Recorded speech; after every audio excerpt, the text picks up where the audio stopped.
5 seconds. Start. महोदय, किसी भी देश या समाज के विकास हेतु शिक्षा अत्यंत सशक्त एवं महत्वपूर्ण साधन है। विराम।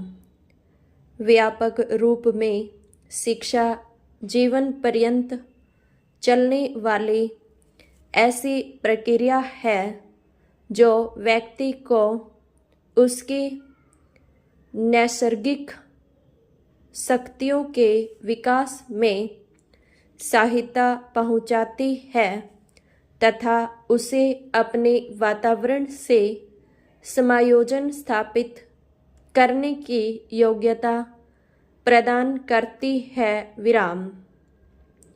साथ ही व्यक्ति को उसके वैयक्तिक, सामाजिक, राष्ट्रीय दायित्वों का निर्वाह करने की योग्यता, ज्ञान एवं कौशल प्रदान करती है। विराम।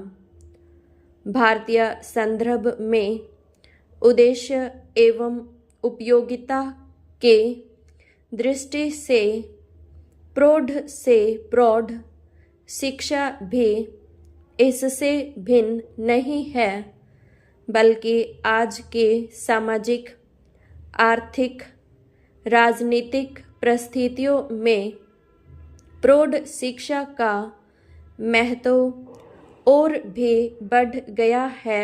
विराम। डॉक्टर मुखर्जी ने भारत में प्रौढ़ शिक्षा के 2 महत्वपूर्ण पहलू बताए हैं। प्रथम, प्रौढ़ साक्षरता अर्थात उन प्रौढ़ों को शिक्षा प्रदान करना जिनको विद्यालय में किसी प्रकार की शिक्षा प्राप्त नहीं हुई है। विराम। दूसरा, साक्षर प्रौढ़ों की अनवरत शिक्षा। विराम। पैरा। भारत एक जनतांत्रिक देश है। विराम। जनतंत्र की सफलता के प्रमुख आधार हैं उसके नागरिकों की साक्षरता, उनका प्रगतिशील दृष्टिकोण तथा उनमें नागरिकता की सम्मान भावना का विकास। विराम। इस दृष्टि से भारत के लिए प्रौढ़ शिक्षा को केवल प्रौढ़ साक्षरता तक सीमित रखना देश के समुचित विकास एवं देश की जनतंत्रीय व्यवस्था के लिए हितकर नहीं माना गया। विराम। वैसे भी यह निर्विवाद तथ्य है कि शिक्षा केवल साक्षरता ही नहीं है। विराम। हाँ, साक्षरता शिक्षा का एक महत्वपूर्ण भाग अवश्य है। विराम। इस संदर्भ में डॉक्टर विद्यानिवास मिश्र का कथन उल्लेखनीय है कि भारत का व्यक्ति निरक्षर होते हुए भी शिक्षित है। विराम। अपनी बात को अधिक स्पष्ट करते हुए उन्होंने कहा है कि यदि हमारे प्रौढ़ अशिक्षित होते तो सदियों से चली आई हमारी संस्कृति मर्यादाएं कैसी बनी रहती। विराम। डॉक्टर मिश्र के शब्दों में प्रौढ़ शिक्षा का तात्पर्य है निरक्षर, अर्ध साक्षर या विस्मिताक्षर प्रौढ़ों को पुनः साक्षरता का संस्कार देना, साथ ही जीवन क्षेत्र में आवश्यक जानकारी को विशेष बल देना। विराम।